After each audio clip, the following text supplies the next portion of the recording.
لا لا لا لا لا لا لا لا لا لا لا.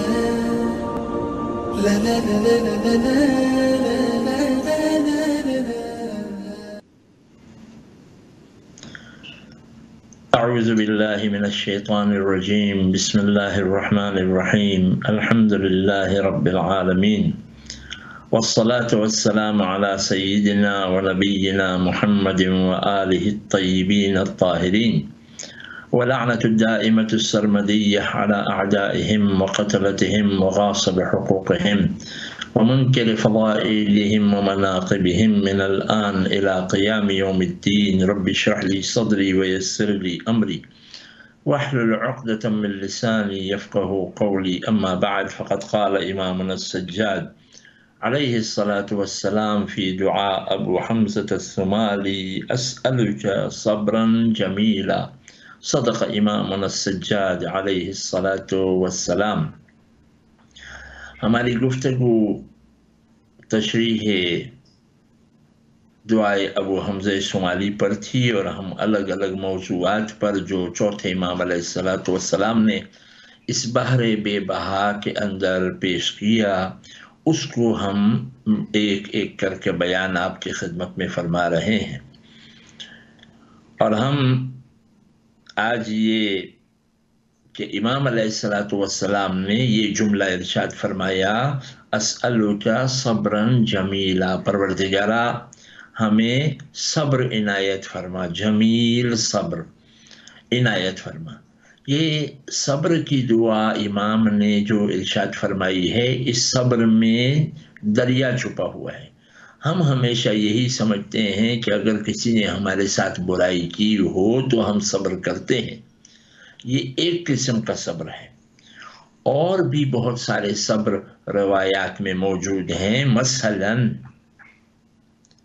گناہوں پر صبر کرنا، گناہوں پر صبر کرنا یعنی گناہ کا راستہ مل جائے، گناہ کا راستہ ہمیں نظر آ جائے، مسٹیک کا راستہ نظر آ جائے، اور ہمارا دل بھی اس کی طرف مائل ہو رہا ہو، اس کے بعد بھی وہاں سے رک جانا، اس کو بھی صبر کہتے ہیں. پھر اس کے بعد اطاعت میں صبر، کہ اگر ایک آدمی اطاعت میں صبر کر رہا ہے کہ پروردگار کی اطاعت کوئی آسان نہیں ہے. صبح صبح مثلا نماز صبح کے لیے اٹھنا، یا مثلا یہ ماہ رمضان کے اندر کبھی ایسی حالت ہوتی ہے کہ طبیعت خراب ہوتی ہے، انسان کو روزہ رکھنے کا دل نہیں کرتا، مانتا نہیں ہے، مگر خداوند عالم کی اطاعت میں وہ محنت کر کے، صبر کر کے، محنت کر کے پورا دن کا روزہ رکھتا ہے. کہیں پر چھوٹے روزے ہوتے ہیں تو شاید آسان ہو، اور کہیں پر بہت بڑے روزے ہوتے ہیں، لمبے روزے ہوتے ہیں، تو وہاں پر اطاعت پروردگار میں بھی صبر کرنا. یہ سارے صبر کے مراحل ہیں، اور یہ سارے صبر کی طریقے ہیں جو روایات میں بتائے گئے ہیں. مثلا مظلوم کا جو صبر ہے کہ اگر کسی نے آپ پر ظلم کیا تو آپ مظلوم ہوئے اور آپ نے صبر کیا، تو صبر کرنے سے آپ کی دعا فی الفور قبول ہوتی ہے. اس لیے کہ جب آپ صبر کرتے ہیں مظلوم ہو کر، یا آپ کا حق مارا جاتا ہے اور آپ صبر کرتے ہیں، تو آپ مظلوم ٹھہرائے جاتے ہیں، اور مظلوم کی دعا ایک لمحے میں عرش تک پہنچتی ہے. پھر اس کے بعد غصے پر بھی صبر کرنا. غصہ یعنی جو برے اعمال ہیں، اس میں گناہ ہے، مثلا اس میں غصے پر بھی صبر. مثلا غصہ آیا کسی کے ساتھ تو انسان برا بھلا کہہ دیتا ہے. خداوند عالم ہم کو یہ سارے قسم کے صبر عنایت فرمائے، اور انشاءاللہ ہم کو کسی بھی امتحان میں یا کسی بھی بلا میں امتحان ہمارا نہ لے پروردگار عالم بحق محمد و اہل بیتہ الطیبین الطاہرین. مگر ہم امام کے اس جملے کو پھر بھی دہرائیں گے: اسألک صبرا جمیلا. وہ جو صبر جمیل ہے وہ ہمیں عطا فرما. اب سب سے بڑا مسئلہ یہ ہوتا ہے گناہ کے مقابلے میں صبر کرنا، برائی کے مقابلے میں صبر کرنا. کسی نے برا بھلا کہا، غصہ دلایا، اور غصے میں صبر کرنا. تو یہ ہم جب بھی غصے میں آ کر یا کوئی مسٹیک میں آ کر ہم گناہ کر لیتے ہیں تو ہم کہتے ہیں لعنت ہو شیطان پر، شیطان نے ہم سے یہ کروا دیا، شیطان نے ہم سے وہ کروا دیا۔ ہم اصل بلیم خود نہیں لیتے، ہم شیطان پر بلیم ڈال دیتے ہیں تاکہ ہم کو جو ہے یعنی انسان اپنے آپ کو چھپاتا ہے کہ میرا کوئی قصور نہیں، شیطان کا قصور ہے، تو ہم ڈال دیتے ہیں شیطان پر۔ مگر سوال یہ ہے کہ آیا شیطان کا قصور بھی ہے یا شیطان پر ہم ڈال ہی دیتے ہیں اور اپنی ذمہ داری نہیں اٹھا رہے؟ تو بے شک شیطان ورغلاتا ہے، بے شک شیطان ورغلاتا ہے، اس میں کوئی ڈاؤٹ نہیں۔ اور خود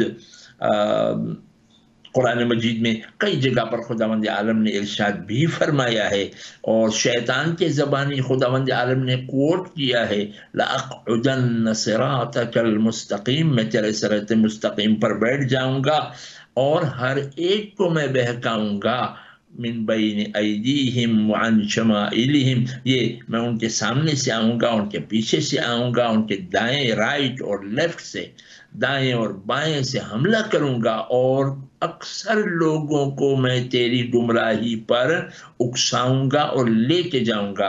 اور اللہ نے کہا کہ تو جن کو بھی بہکائے گا ان کو میں جہنم میں ڈال دوں گا، مجھے کوئی پرواہ نہیں ہے۔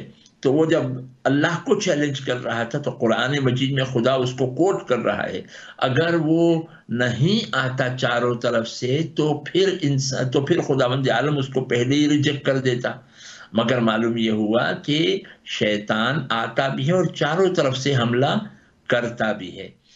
ایک اور جگہ پر وہ من شر الوسواس الخناس الذي يوسوس في صدور الناس، کہ خداوند عالم سے ہم پناہ مانگتے ہیں خناس کے شر سے جو انسانوں کے دلوں میں وسوسے پیدا کرتا ہے، شک پیدا کرتا ہے، بہت ساری یعنی شکوک پیدا کرتا ہے۔ اچھا، یہ خناس جو ہیں من الجنت والناس، وہ انسانوں میں بھی ہوتے ہیں ایسے خناس اور جنات میں بھی ہوتے ہیں، یعنی شیاطین صرف جن ہی نہیں ہوتا، ابلیس ہی نہیں ہوتا، ابلیس کی ٹولی بھی ہوتی ہے۔ ابلیس کی ٹولی میں وہ ہے کہ ابلیس کی ٹولی میں اس کے جنات بھی ہیں اور انسان بھی ہیں جو ورغلاتے رہتے ہیں، انسان کو ہدایت سے گمراہ کرتے رہتے ہیں۔ مگر ایک بہت اہم چیز ہے جو کہ قرآن مجید میں خداوند عالم نے اس کا اشارہ کیا ہے۔ ارشاد فرمایا سورہ نساء کے اندر، ارشاد فرمایا ان کید الشیطان کان ضعیفا، بے شک مکر شیطان، شیطان جو مکر کرتا ہے، دھوکہ دیتا ہے، وہ ضعیف ہے، بہت ویک ہے اس کا دھوکہ، اس میں کوئی دم نہیں ہوتا۔ خداوند عالم اس کے دم کے بارے میں کہہ رہا ہے الشیطان یعدکم الفقر، شیطان جو ہے وہ تمہیں فقر اور فاقے اور یعنی پوورٹی سے ڈراتا ہے، ڈرا کر پھر کام کراتا ہے، پیسے کی لالچ دلا کر کام کرا رہا ہے۔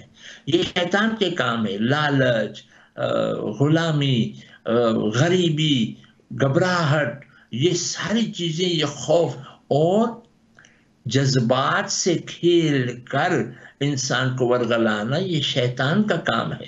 تو شیطان انسان کو ورغلاتا کیسے ہے؟ وہ جذبات کو اپنے سائیڈ میں کر کے پھر انسان کو ورغلاتا ہے۔ اب میں آپ سے یہ پوچھنا چاہتا ہوں کہ ماہ رمضان کے اندر رسول اللہ نے کیا ارشاد فرمایا ہے اپنے آخری خطبے میں، جو ماہ شعبان کے آخری خطبے میں، جمعے کے آخری خطبے میں، ماہ شعبان کے جمعے کے آخری خطبے میں شیطان کے بارے میں ارشاد فرمایا کہ ماہ رمضان کے اندر شیطان مقفول ہوتا ہے، وہ پریزن میں ہوتا ہے، قید خانے میں ڈال دیا جاتا ہے۔ تو سوال یہ ہے، میں آپ سے اب یہ سوال کر رہا ہوں، جب کائنات کے رسول نے، صاحب وحی نے، وما ينطق عن الهوى ان هو الا وحی یوحی نے جب یہ کہہ دیا کہ شیطان قید خانے میں ہوتا ہے، شیطان قیدی ہوتا ہے، شیطان پریزن میں ہوتا ہے، تو پھر کیا ماہ رمضان کے اندر لوگ گناہ نہیں کرتے؟ کیا ماہ رمضان کے اندر غیبت نہیں ہوتی؟ کیا ماہ رمضان کے اندر کوئی لوگ بہانہ کر کے ماہ رمضان کے روزے چھوڑتے نہیں ہیں؟ کیا ماہ رمضان کے اندر ہم سے مسٹیک بھول نہیں ہوتی؟ تو اب سوال یہ ہے کہ جب شیطان مقید ہے تو پھر کون سی طاقت ہے جو کہ ہم کو گناہ کی طرف پھر بھی لے کے جا رہی ہے؟ اس کا مطلب یہ ہوا کہ ہماری کچھ اندرونی خود طاقتیں ہیں جن کی عادتوں کی وجہ سے، جیسے کل میں نے گزارش کی تھی عادت بنا دینا ضروری ہے، پرسوں میں نے گزارش کی تھی عادت کے بارے میں، تو ہماری عادتوں کی وجہ سے ہم لوگ گناہ میں ملوث ہو جاتے ہیں۔ خداوند عالم ہم کو ان بری عادتوں سے محفوظ رکھے انشاءاللہ۔ ان آخری ایام کے اندر دعا ہی کرتے رہنا چاہیے، معافی مانگتے رہنا چاہیے۔ خداوند عالم نے اس مہینے میں دعا قبول کرنے کی وعدہ کیا ہے، اور ہمارے پاس اب آخری چند دن رہ گئے ہیں۔ خداوند عالم ان آخری دنوں کے اندر، آخری ساعات کے اندر پروردگارہ ہمیں بخش دے اور ہماری عادت بنا دے کہ ہم اس کے اخلاق کو اپنائیں، اور یہ جو ہماری بری عادتیں ہیں جس کی وجہ سے ہم سے گناہ سرزد ہو جاتے ہیں، گناہ کا سوچنا سرزد ہو جاتا ہے، یہ ساری چیزیں خداوند عالم ہم کو بچائے۔ اور قید شیطان جب اس ماہ رمضان کے بعد جب شیطان کھل کے پھر سامنے آ جائے تو پھر ہم اس کے جال میں پھنسنے نہ پائیں۔ لہذا خداوند عالم ہم کو صبر عطا فرمائے اس کے شر کے مقابلے میں۔ اب سوال یہ ہے کہ شیطان ہمیں کیسے ورغلاتا ہے، ہم کو کیسے مس گائیڈ کرتا ہے؟ تو دراصل ہمارے پاس 4 عناصر سے ہمارا بدن بنا ہوا ہے: آگ، پانی، مٹی اور ہوا۔ اور جہاں تک ہمارے یہ چاروں طاقتوں کا تعلق ہے، وہ الگ الگ طاقتیں، مٹی خود ایک طاقت ہے، زمین آباد کر سکتی ہے، سٹیز آباد ہوتی ہیں، شہر آباد ہوتے ہیں، انسان زمین پر آباد ہوتے ہیں، گھروں کے گھر، پراپرٹیز کی پراپرٹیز ہوتی ہیں اس زمین کے اوپر۔ مگر جب زمین فائدے مند ہو تو اس وقت یہ ہمارے لیے بڑی مفید ہوتی ہے، انسان آباد ہوتا ہے۔ مگر جب یہ زمین پریشان ہو جائے تو کیا ہوتا ہے کہ زلزلہ اگر آ جائے تو شہروں کے شہر برباد ہو جاتے ہیں، انسانیت برباد ہو جاتی ہے۔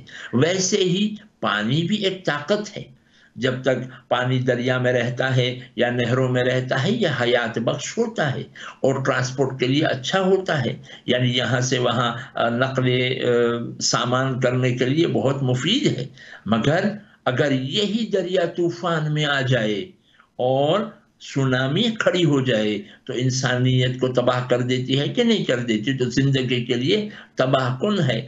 اپنی جگہ پر رہے، اپنے باؤنڈریز میں رہے تو بڑی مفید ہے اور انسانیت اور حیات کے لیے بہت اچھی چیز ہے۔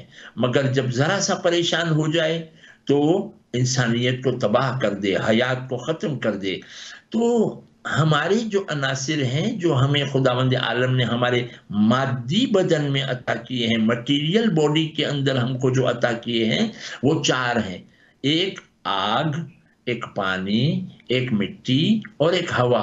یہ چاروں بہت بڑی طاقتیں ہیں، الگ الگ بڑی بڑی طاقتیں ہیں، مگر ہمارے یہاں خداوند عالم نے ان چاروں طاقتوں کو ایک ساتھ کر کے ملا دیا ہے۔ اب جب یہ 4 طاقتیں ایک ساتھ میں جب کام کرتی ہیں تو کتنی بڑی طاقت اس میں نکلتی ہے خدا ہی خود بہتر جانتا ہے۔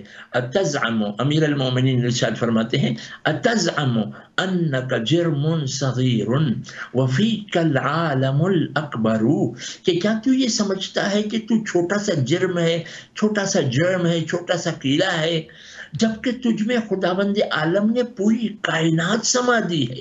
پوری کائنات میں جتنی طاقت ہے اتنے انسان کے اس چھوٹے سے مادی بدن میں طاقت ہے۔ ابھی تو نفس کی طاقت الگ، روح کی طاقت الگ، پھر روح کے اقسام کی طاقت الگ جو خداوند عالم نے اضافی طور پر انسان کو عطا کی ہے۔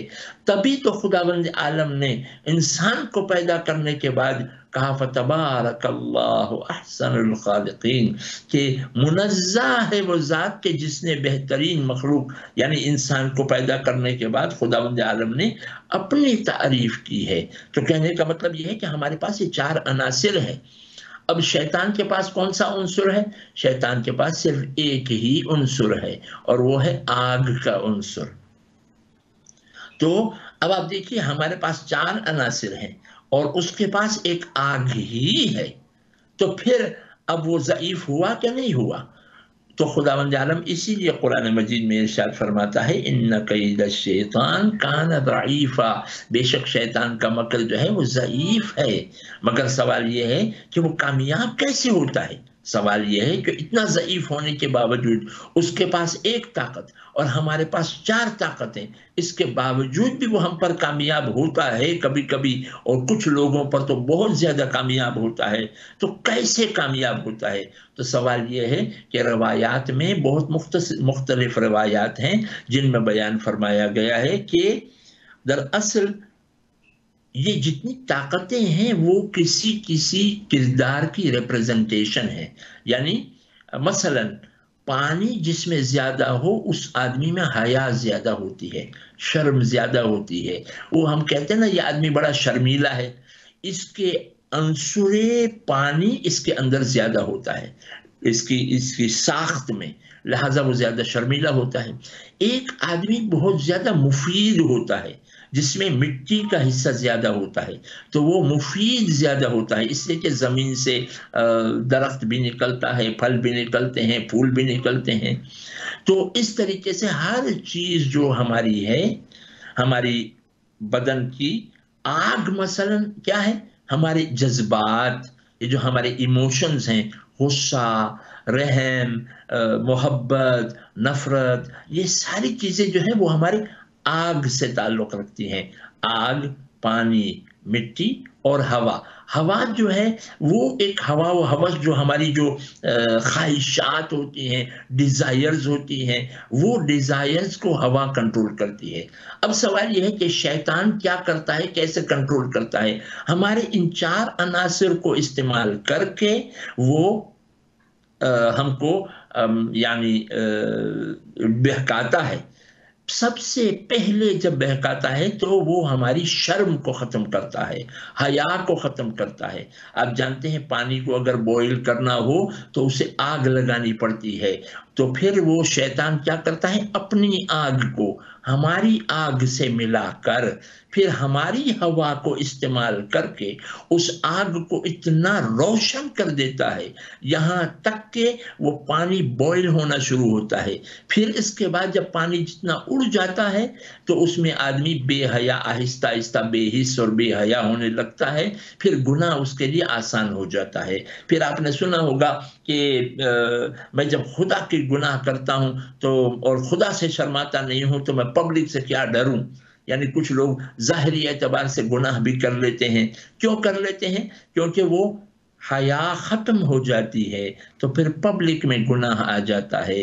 امام نے ارشاد فرمایا اگر پرائیویٹ میں تم سے گناہ ہو رہا ہے تو تم پرائیویٹ میں ہی رکھو، خداوند عالم سے ڈرا کرو اور پبلک کے سامنے گناہ نہ کرو، اس لیے کہ کہیں قیامت کے دن یہی پبلک تمہارے خلاف یعنی گواہ بنا کے لائی جائے گی۔ لہذا شیطان کیا کرتا ہے؟ ہم کو پہلے ہمارے پانی کو بوائل کر کے ختم کر دیتا ہے، جب وہ اڑ جاتی ہے یا کم ہو جاتی ہے اور پھر اس کے بعد ہماری ہوا کو اور ہماری آگ کو سٹرونگ بنا کر ہماری مٹی کو جلا دیتی ہے، تو پھر انسان گناہوں پر پھر اس کے بعد وہ ایک جلتا ہوا انگارہ بن جاتا ہے۔ وہ مٹی ہماری پھر اس کے بعد لال ہو جاتی ہے، جیسے جلتا ہوا انگارہ اور کوئلہ کول جب جلتا ہے تو جلتا ہوا انگارہ ریڈ ہو جاتا ہے۔ تو اسی طریقے سے وہ جلتا ہوا انگارہ جب ہو جاتا ہے پھر اس کے بعد اسے گناہ بہت سستے نظر آتے ہیں۔ اسی لیے ان ہوا و ہوس سے خداوند عالم ہم سب کو بچائے۔ اور شیطان کے جب انسان شیطان کے اس دعویوں میں پڑتا رہتا ہے اور جب یہ بے حس ہو جاتا ہے تو پھر اس کے بعد کیا ہوتا ہے؟ شیطان اس کا پارٹنر بن جاتا ہے۔ قرآن مجید میں خداوند عالم ارشاد فرماتا ہے وَمَن يَكُنِ الشَّيْطَانُ قَرِينًا فَسَاءَ قَرِينًا، کہ شیطان کا کوئی پارٹنر ہو جاتا ہے تو بدترین پارٹنر ہے۔ شیطان انسان کا بدترین پارٹنر ہے، بدترین شریک ہے۔ اب سوال یہ ہے کہ انسان جاننے کے باوجود گناہ کیسے کرتا ہے؟ کیسے وہ جذبات کے اندر اور شیطان کے جال میں پھنستا ہے؟ تو قرآن مجید میں خداوند عالم نے ہم کو اس کی طرف بھی اشارہ کر کے سمجھایا ہے کہ شیطان کیسے ہم کو ورغلاتا ہے. تو ارشاد فرمائے وَزَيَّنَ لَهُمُ الشَّيْطَانُ أَعْمَالَهُمْ فَصَدَّهُمْ عَنِ السَّبِيلِ.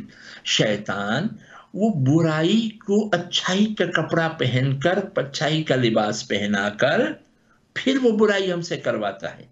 یعنی پہلے اس برائی کی حقیقت کو گرا دیتا ہے، اس کو اچھائی کا لباس پہنا دیتا ہے، پھر اس کے بعد جو ہے ہم گناہ پر پھر ملوث ہو جاتے ہیں. اور گناہ میں کیونکہ ظاہری اعتبار سے دنیا میں ٹیسٹ ہوتا ہے، لہٰذا پھر وہ ٹیسٹ لگ جاتا ہے، انسان اس گناہ کی طرف آگے بڑھنے لگتا ہے.